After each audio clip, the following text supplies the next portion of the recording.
Hello and welcome to Jung at Harp.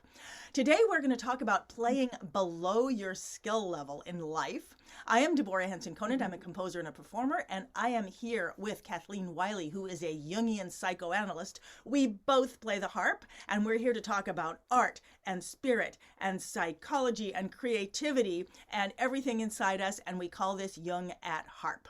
So, Kathleen, does that sound right what I just said? Would you say It, that we do? yeah, it sounds just right. Okay, great. So, one of the reasons that I suggested this subject today about playing below our skill level is that I just completed creating a series of classes which is called Blueprints for Creativity. And what these are is distilled creative forms for music. And the reason that I'm teaching them is so that people in my academy can learn the basics of what they learn throughout the academy, but all together, all the different musical forms like the blues, this story form, how you tell a story with music, song form, the basic 5-part arrangement form that is at the heart of all jazz and other forms. And I distilled them all down to 90-minute classes. And as I was teaching them, one of the reasons I did that is that everybody in my academy, people, it's a group learning, and it's people of all different skill levels and all different experience levels. So I'm constantly looking for what is the constant between them and how can we get music down to its simplest conceptual forms so that people of any level are on the same playing field, not to be like, no, you're too good, you have to get better or whatever, but so that everybody can engage equally at their level. And so, for example, one of the forms, just to give people an idea, one of the forms that I discovered and developed is a moat, a way of improvising on motifs. So Mhm. instead of having a whole jazz piece, the motif is it's 3 notes. And then you start applying the principles of creativity at your own creative level. The principles of creativity in composition, like anything that you can do up here, you can do down here. And if you're doing it in 2 places, you can do one at the same time, or you can move it. So now you have 2 different harmonies. You can take that idea and you can start adding notes underneath it. You don't have to know what the notes are. You're doing it all by shape. You only learn that, but then you can start doing things like this, can get opened up to this, but you only go on your level. And then the third element to that is you set up a harmony and a bass, and then you play back to it. So then you can start at one's own level. And notice I'm not even looking because I don't have to know what the notes are. I'm just playing shapes. So this is one of the blueprints for creativity. And one of the things that I discovered as I was talking to people in the class was that some people were trying to apply all their skill. Like how do I make this sound amazing? And some people were able to be like, wow, this is something I can play with. I can play with this. And they realized, someone said, if I play below my skill level, I can start having fun with this. Mm. And I thought, wow, in how many places of my life am I trying to be skilled rather than playing with the simplest form? And what do I get when I start playing with the simplest form? What kind of engagement do I get with what I'm doing and anybody I'm doing it with when I am playing below my skill level? Yeah, you know what I'm doing in my mind as I'm listening to you talk, I'm thinking what you're really talking about is starting where you are. And that unfortunately, sometimes we don't feel that where we are is good enough. Whether it's where we are in our music or where we are in our ability to communicate with our family member or whatever.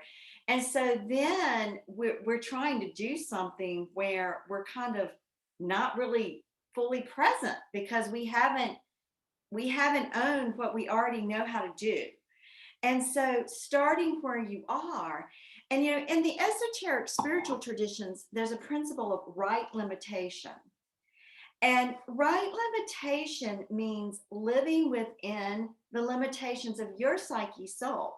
That means I don't try to be you, you don't try to be me. I'm looking to be who I am.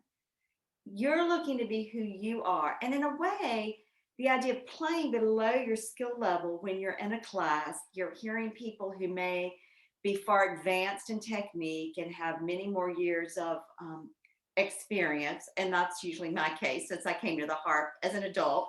Um, it's so easy to start dismissing where one is within one's own psyche soul, one's own right limitation, and try to be somewhere else. And it's always disastrous. I mean it because it's not grounded. It's not grounded. So in a way, playing below your skill level, I'm really hearing to mean start where you are, you know. Yes, and yes, and it's something that I talk to. I say all the time to myself and to members of the academy, which is to play as you are now. Play what you can instead of trying to Yeah. achieve more. Play what you can, but and that's great. I love that. But how? How to find that? And that's why I was so just thrilled when I saw somebody type into the chat, and this is one of the reasons I love teaching group classes, because people are coming in with varied life experience in different things, Mhm. varied experience with the instrument, but every person is thinking, and every person starts sharing what they're experiencing, and so we as a group we develop, me included. And when that came through, like, I'm playing below my skill level, I was like, boom, there it is. That's the thing I needed to know. And then how do I do that? So as we were talking ahead of time, I was thinking about a situation. I was thinking about, like, why, where would we want to develop our skill, and where would we want to play below our skill level? So I'm thinking in a conversation. I'm Mhm. not here thinking, how many big words can I use and what skill can I be, because it's about connection. Right. It's the connection. And then I was thinking of other situations. And I was remembering a time when I was dancing about 2 years ago, when we could still touch people. And I was dancing, and it was a couples dance, and there's a new person I just met, and we were dancing with no skill, like no twirling, nothing like that. We were just moving in very small steps, and I felt like I could listen. My body was listening to how he was moving. And what was exciting about the dance, and it probably wasn't exciting looking at the dance, but from within the dance, I could feel where he was moving, and that in being able to follow that with my body was just so exciting. And Mhm. it was this conversation that was so beautiful, physical conversation. So I'm thinking that when we're dancing, or when we're making love, or when we're in a conversation, or when we're in any situation where we're connecting, Mhm. that even thinking about our skill level is takes us out of the game. Yeah. And again, I just want to say how insidious it is how we think about our skill level, because most of the time, if we're actually, for instance, playing music, we're not really thinking about it. Oh, what's my skill level? We're thinking, oh, I didn't get that right. Oh, am I going to be able to get that triplet? Oh, will I hit the downbeat on the right beat? And so it comes in very insidious ways. And I think the same thing is true in relationships, that where we start to worry about, are we doing it right? Are we saying it the right way? Are we moving towards the other person in the right way? Then what happens is we start again to get out of ourself. And so then what we can do, we don't do. It's like we lose connection to the ground of our own being. And again, when I hear play below your skill level, what I'm really hearing is stay with the ground of your own being, you know. Yeah, I wanted to write that down, to ground, because we've talked about grounding in the past. Yeah. Grounding, and I've come to understand grounding as having one's own gravity, Yes. having a core of molten love, or whatever you have there, that is strong enough to keep you together, like the earth stays together. And what's beautiful is that when any two people come together, there's there's also their gravity. There's the gravity of the two.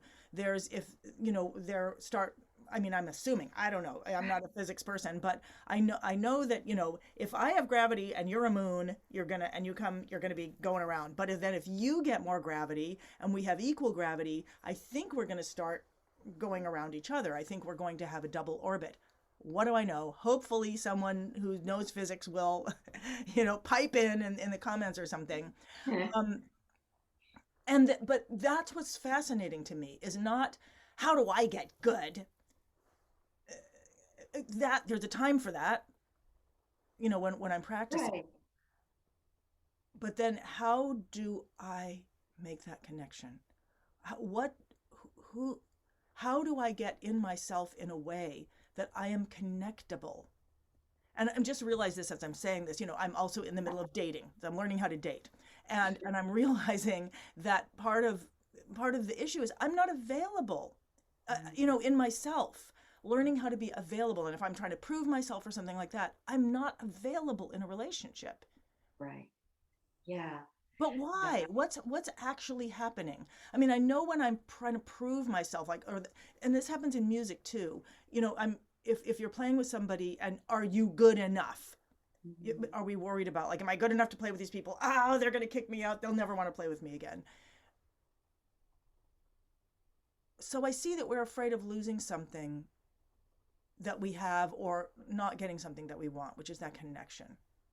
But where, Well, oh, well, go ahead. also, again, we've all bought into this idea of comparing ourselves.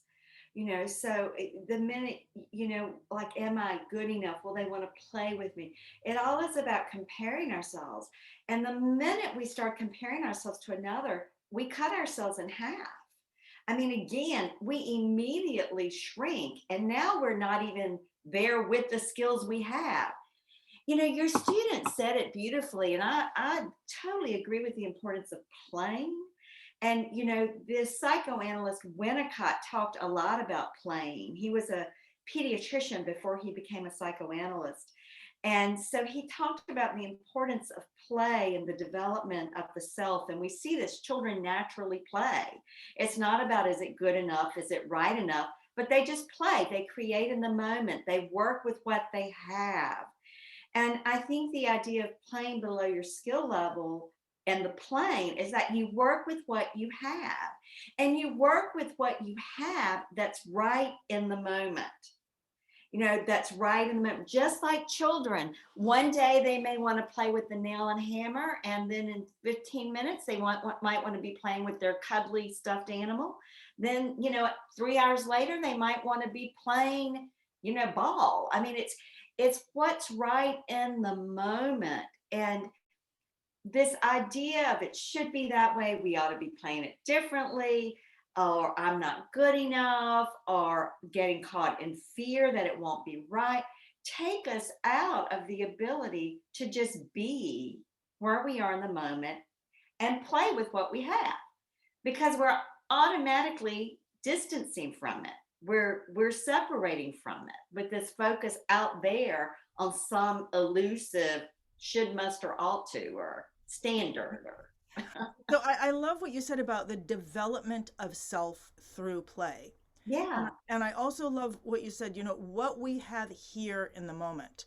Mhm. And I know for sure that people who have been, I don't know the word inculcated means, but tell me if I'm using it right, have been inculcated into or whatever, have been inebriated or whatever they've been into the idea that, I mean, for example, you have to make it onto a team in order to play. Like in team sports, there can be that thing. So if we're brought up within that paradigm, you got to be good enough to play. Here's the question: how do we even see what we have. If all we can see is, I got to be good enough, I got to do this better enough, I have to be a better player. And I see people do that all the time when they come into the academy. That's like I'll be like, okay, how are you going to engage with this thing? And all the people in the academy will be like, well, I'm going to play with it this, I'm going to do this, and I'm going to do that. And the new people are like, I need to get better at blah blah blah. It takes 3 to 6 months a year before people stop saying that and start being able to engage in the moment. But what's the dynamic there of how can we, because I know I'm doing it. I'm still like, I'm still not even seeing everything that I could play with in the moment.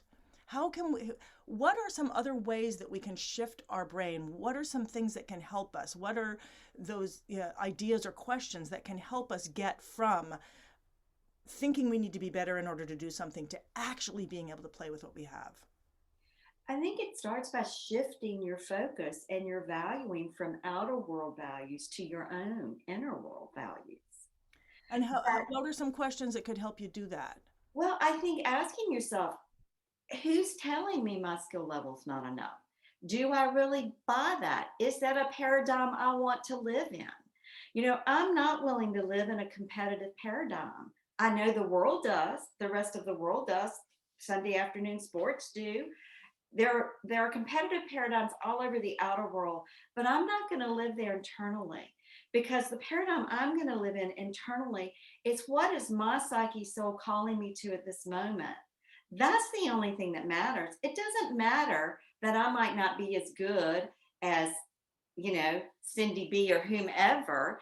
And, there is a reality that we have an interface between, let's just say that you want to be in a harp ensemble or you want to be on a ball team. And there are certain skill levels in that paradigm that are required.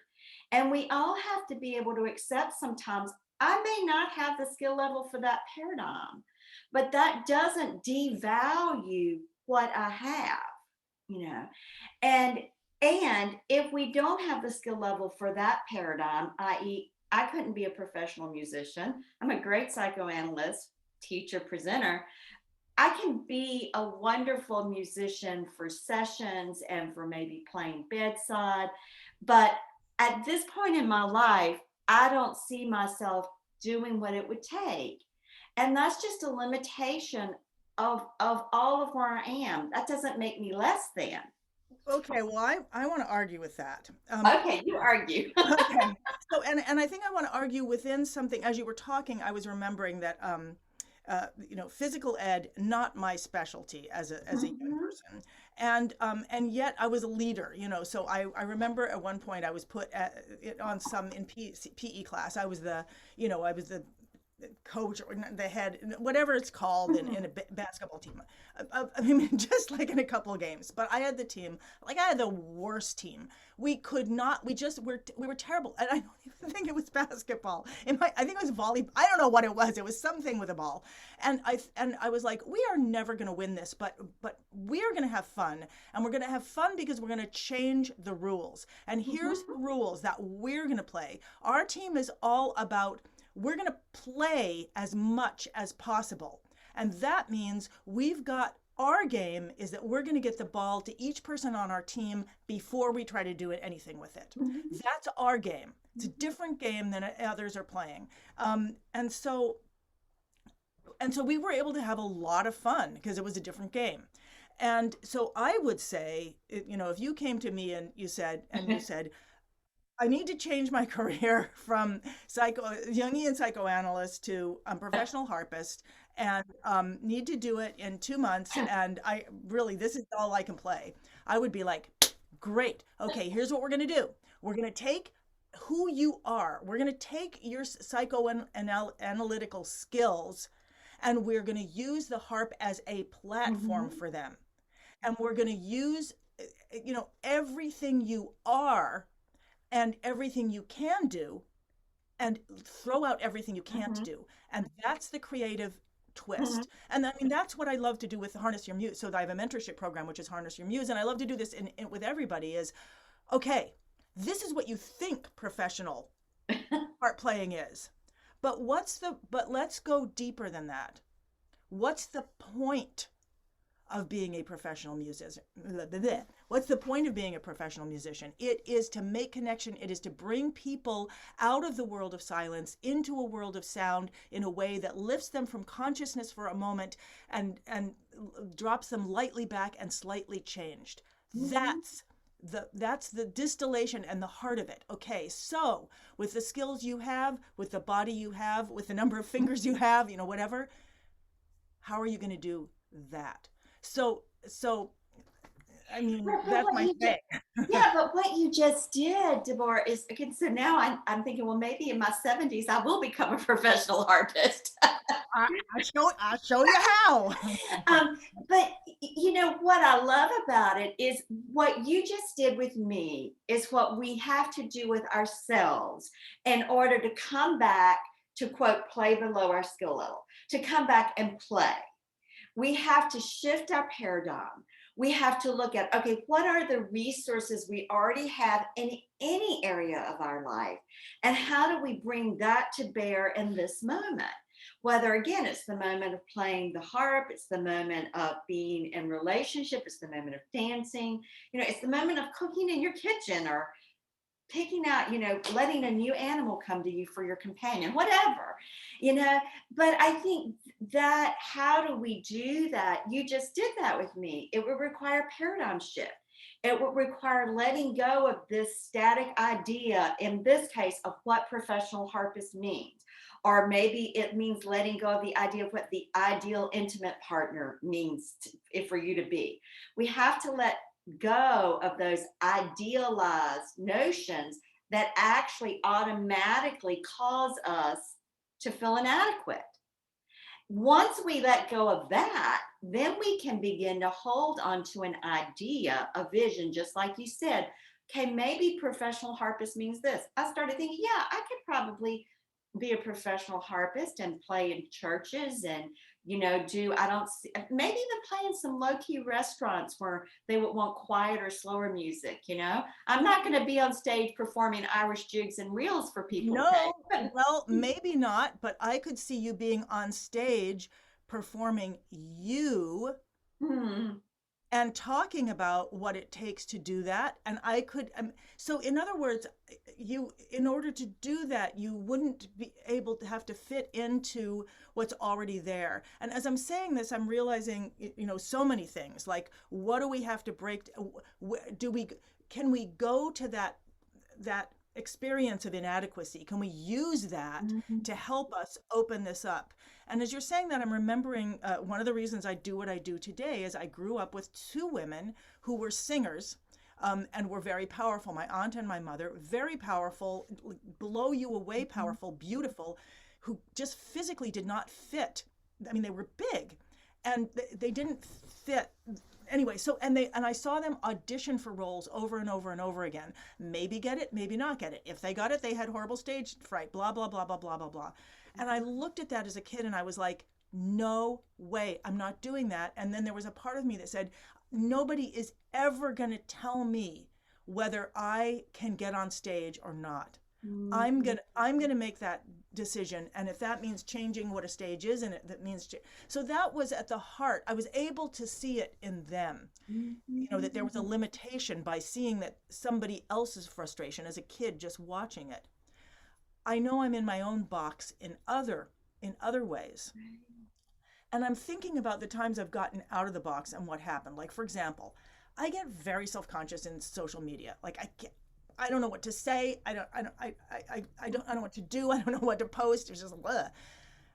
But twice in the last 4 months, I came up with a game for myself that allowed me to be very engaged in social media. One was at Christmas time when my students gave me the challenge of playing Silent Night 15 different ways in 15 different days, and it became this fascinating challenge for me. And then on the 30 days leading up to Valentine's Day, I got on and did a love song every night. And that it just pushed my abilities. It was so exciting. It was so fun. But as soon as that was over, boom, I was back in the cave, and I have not gone on social media again since then. because I don't know what to, I don't know how to do it. I don't know what to do unless I have a game that I'm playing. Mhm. And so I think it's kind of like, how do we gamify? What are the questions that help us? I know I keep coming back to the same thing. And I think when you said, where am I comparing and despairing? Can I use that? Can I look at that and say, okay, let's put it down. I feel inadequate here, I feel inadequate here, and I feel inadequate here and here. That's going to help me open up the other side of it. Now, how do I open up the other side of it? Well, sometimes it takes being in dialogue, just like you were helping me open up the possibility I could have a career as a harpist. You know, that sometimes we need someone who has a bigger vision than us. And that's part of what you offer people in your academy. It's part of what I offer people when they come to me for analysis or work with me in groups. I think that um, also tuning into those things that we knew as a child that we may have forgotten. You knew you didn't want someone else in charge of whether or not you could be on stage. You knew that probably in grade school. And you've never forgotten that. And you've created a life for yourself and a career for yourself, very successful, I might add, where you can be on stage when you want to be on stage. So I think part of it is that if you have no idea now, someone who's listening, then think back on what did you know as a child and what did you yearn to do as a child? Jung says if we go back to what we could do hours on end by ourselves when we were a child, it has the seed of our life's work in it, of our soul's work and evolution. So go back to what you know and what you loved as a child and could do for hours on end, and then begin to let yourself play with and explore and feel into how might you live into that now. And if you have no idea, start paying attention to the kinds of things you're drawn to. What kind of music are you drawn to? What kind of foods? What kind of activities do you like doing? So pay attention to what captures your energy. Pay attention to what energizes you as well as what depletes you. So that you can begin to say, wow, this is where I feel alive. This is where I feel my own largesse. I feel like you're answering the question I asked earlier, and I love this, which is Mhm. how do we start disconnecting from that image that others have given us of like, you got to go on American Idol, you got to be good, you ba ba ba ba ba ba ba, and actually starting to redefine by who we actually are, not how we're trying to be like others, because that can get so ingrained that we can't separate it out. Right.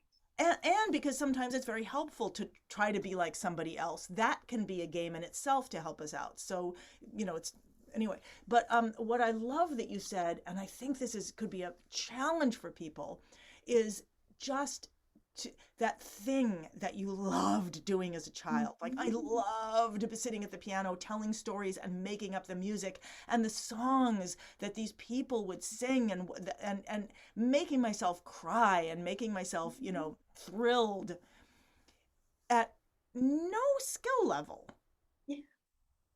but But exploring. yeah, you were playing. Right. And that's what made the difference. That's what changed things is you were playing. Right.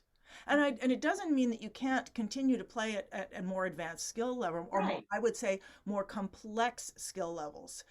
Um, I think you can, and in the academy, it seems to be like recovering classical players with a huge amount of technique that they don't necessarily know how to enjoy, and then people who have started as a second career or as a second joy in life or third, and each are struggling to break Mhm. through, but from a different side. And it's just so beautiful that sometimes people with a huge amount of skill have to allow themselves to simplify it and then be shown, now here's where you can love doing the thing. You don't have to not, I haven't warmed up this morning, but you don't have to stop doing that,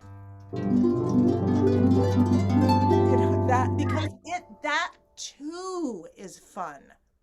It's just that you have to find the fun and then a platform for it, or you have to Yeah. create a platform for it. Okay, so I just want to make sure like what we're talking. Well, we're talking about playing below your skill level, Okay. and how what that really means is staying within the right limitation of your own psyche, soul, and where you are in the given moment. And the importance of play, that when we do that, we can then play because we're there, we have access to everything that's available in the moment. And instead of creating what we think we should, or someone's told us what we ought to do, we create from what feels right in the moment, from the felt connection for what it is we want to express. So okay, so can you've said a bunch of things I really love, and I want to hear a little more on them. The right limitations, and I think these are within the Jung's, like, right? Are these sort of things Jung So, or things you've what discovered? Jung, what Jung says is that every psyche soul has a gradient that their libido or life force will follow. So Jung very much believed that we all come into this world and we have this life force in us, this energy that has this direction it wants to move in. The esoteric spiritual tradition that from the Western mystery tradition that comes from a whole lot of various traditions pulled together uses the phrase right limitation, meaning that we're living within the parameters of who we are as a soul. And that for me to live within my right limitation would translate practically into, for instance, when I sit down to play, I'm going to play below my skill level. Instead of trying to play the fastest I've ever played this reel or jig, I'm going to play it at a moderate speed where I'm comfortable, I'm relaxed, I'm fully present. I trust my fingers are going to get on the right strings. I can hear what's going on and feel it in my body. There can be a dialogue or a dance going on. That is within my right limitation because it allows all of me to be present in the experience. Now, would you possibly call that current right limitation? Because is it going to shift over time? Well, I think what shifts is our ego or conscious sense of connection to it. So over time, our conscious ability to access more and more of who we are and allow it to show up in a given moment in time increases. But I think that the essence of our soul um, is already in place. The largesse of our soul is in place. What increases or expands is the largesse of our ego consciousness. And I just want to say here, people give, the ego gets a bad rap. And so I just want to say, from a Jungian perspective, and from my perspective, from the spiritual traditions that I practice, the ego is our own self consciousness. Is what we are consciously aware of, and it's this big, whereas the largesse of our psyche soul is this big. But in the journey, what happens is that our sense of conscious self expands as we're connected more and more to other parts of ourself or other inner resources. I want to jump on that word connected more because as you were talking, I was thinking about what technically happens to us as Mhm. we develop skills. And it's easy to say, well, we get better, but like how? Like what's really happening? And when I've broken it down, it seems to be a factor of coordination and complexity, to be able to embrace a level of complexity and coordination and coordinate it. And I know that when I was a kid, I noticed there was a difference between looking at things in a complex way and looking at things in a compound way. Take two simple things, put them together. So for my brain, it was easier to take two simple things or three or four, put them together to create a sense of enrichment versus Right. trying to make them complex. But whatever, however it works for our brain, as as we get more connected, more complex and more complex coordination seems easier. And I think it's because we're seeing it as one thing. So, like when I teach the 5-part arrangement form to somebody, it's not a 5-part arrangement form in my head. It's one thing, it's one picture, and then I'm just playing it out. Right. So this oh, okay, so going back to I've got all these notes here. Right limitation, meaning don't push ourselves out of what we can actually conceive of, but at the same time also push ourselves out because you want to do it, but you don't want to do it when you're trying to connect and play. Well, Except for sometimes you want yeah, I see. I think the idea of pushing now and what we can conceive of kind of gets us into a little bit different area, which maybe we can talk about next week, which to. is the importance of vision and pulling us forward. Um, but I think that let's just say, let's put it this way. There are times that it can really help us connect to the largesse of who we are if we really allow ourselves to quote play below our skill level, because play by the very word brings up images of relaxation, laughter, fun, experimentation. And so we need a practice, to go back to one of your streams of passion. We need a practice every day of just playing in life.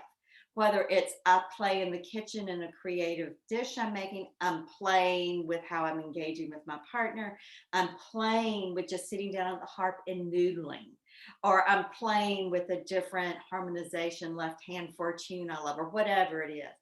So we need a practice of playing. And that practicing of playing means starting where you are, which we could say one way to imagine how to do that is quote, play below your skill level. Quit trying to do things that are impressive and complex. Quit trying to be some idealized image, whether it's an idealized harpist or an idealized lover and our idealized girlfriend or whatever. And we need those times.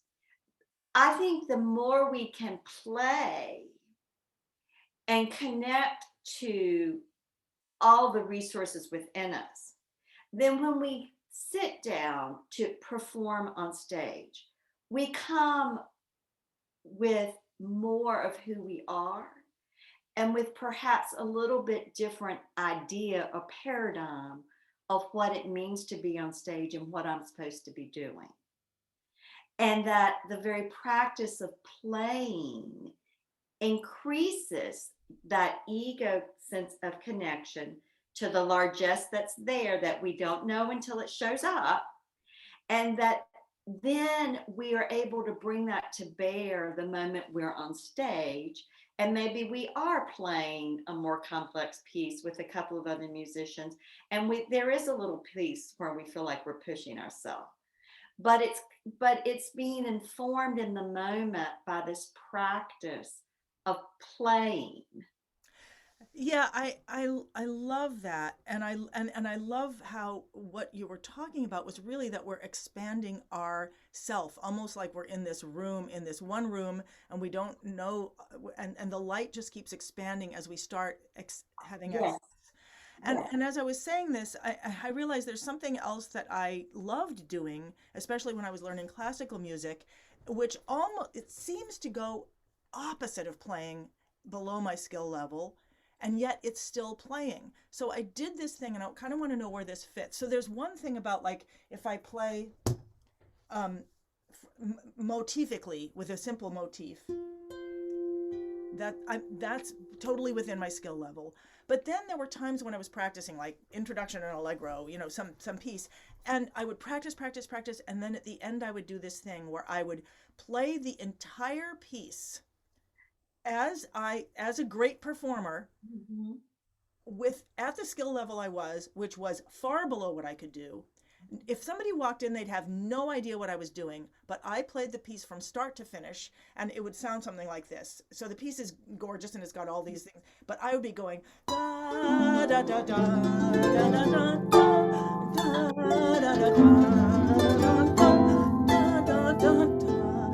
da da da so I was pretending that I could do it. Mhm. And that was my dessert at the end of every day. I let myself do that. I let myself play the meaning of the piece without any of the ability to actually play the notes. Whereas beforehand, I was practicing playing the notes of the piece without any of the meaning, Mm. with the goal eventually to be able to play both of those. Now, I did play an introduction to Allegro, but that's not what I ended up doing with my life. But what I learned from the gestures and the emotion of it, I was then able to recreate, in my own music. Mhm. Although now that I'm saying this, I'm thinking, whoa, I want to go back and look at some of those gestures that I love. Can I bring even more in? So we've talked about, we started, and so I would say playing way above your skill level badly. That is also a joy if you embrace the, that you're playing. It's, the musical, The Music Man. There's this Yeah. concept in the middle of it called the think method, where this shyster guy is trying to teach this town that they need musical instruments by using the think method of learning, but it works. And and it's true. It does work, that there is a truth of music that we can bring out, and when we let go. And this just reminds me of this science experiment I was doing once, where, anyway, long and short is, I was literally being inhibited by a scientist. So I was trying to play something, and she was literally, sticking her hands. Wanted to see what would happen if limitations were increased and increased. And I got to the point where she'd like brought other people up from the audience, and I was trying to play a blues, and she had her fingers in, and then the other person had their fingers in, and finally I was like, I can't do this. I stepped away and I just started singing it. And I was like, oh my God, that's what happens. That was a quantum leap. The Mhm. limitations became so great. I stepped away. I stepped into what I can actually do through Mhm. crisis. And I realized, and everybody, the audience, me, was all like, oh my God, look what you just did. I had no idea. Um, so it doesn't matter. I mean, so we can use all these different ways to get into who we are. Mhm. One is to play below our skill level. Mhm. Another is to actually look at where the limitations are, and let them start opening up for us. Other can be put ourselves into a crisis situation if other people will tolerate it. I mean, this made sense. I wouldn't have done that on a symphony stage, I don't think. Um, and the point is not to play below our skill level or above our skill level or to prove anything, but it is to expand that room that we are in and that we bring to others, and then to find, to allow the connection, to allow others into that room, and to allow us to step out of that room into others. I think to see allow the light of others to illuminate ourselves as well as we are doing. Yeah, I love the image of the light. It is as if here's the ego, and the light just expands, and we really see more and more of who we are, and more possibilities come to play. And it's not ego driven, it's what happens in the practice of showing up 100%, which to some people may feel like playing below their skill level, but it means starting with where you are and what you're confident with. And that when we do that, then that light does expand. And so we access more and more abilities and possibilities, and we can develop more and more skills and techniques. And we discover things like you discovered. You uninhibitedly stood up and started singing the blues. Right, right. And, that that is what it means, I think, to live creatively, you know, that we're always open to the new that's wanting to make itself known in the moment. And when we get caught up in doing it more complex, more impressive, more this, more that, then we often foreclose seeing what can emerge. Whereas if we play below our skill level, we leave room. Oh, I kind of sneeze. excuse me, So you, we leave room for something new to emerge. yeah, I'm having a epiphany right now because I'm seeing that there's two sides of this. And as I think about, helping others to bring sort of their who they are as artists out, because that's what the Academy is about. I'm realizing that there's two parts of this. One, play below your skill level, and the other is be willing to share your half-baked idea. And I learned this from my teacher Tony, and I just realized that what being willing to show your half-baked idea is all about trusting that you can show the gesture of what you're doing, you can show the emotion of it, and that if you're with the right people, they'll be able to see what you're trying to share and then help you do that. But in that case, you have to be willing to go way beyond your skill level, badly, so badly that it would be humiliating. Yeah. I mean, and I remember experiencing this in classes where I was willing to bring something to the group that just looked like nothing, but it had the heart and soul of what I was trying to do. And by bringing it and sharing it, instead of them critiquing it, they were like, "Well, this is what I see here, and this is what I think. This is what I am seeing." And by them saying, "This is what I am seeing," versus "This is what's not here," I was able to move that project forward. So I Yeah. see these two sides of it, which I didn't see before this conversation. Yes, and I want to circle back to one thing that you said about when you were playing, and at the end of every rehearsal, you let yourself play the allegro badly, but express the sentiment and the mood. So maybe you weren't playing badly at all, but that was when you were making music. I was definitely making music. Nobody else would have understood what I was hearing in my head, but I was playing the music without the notes. Yeah, and this is where I want to say back to playing below your skill level. When we can express the sentiment, the feeling that we have, that's what matters. It's not that we, with the people in our life, get the words just right. It's not that we sit down at the harp or the whatever instrument and play just the right note.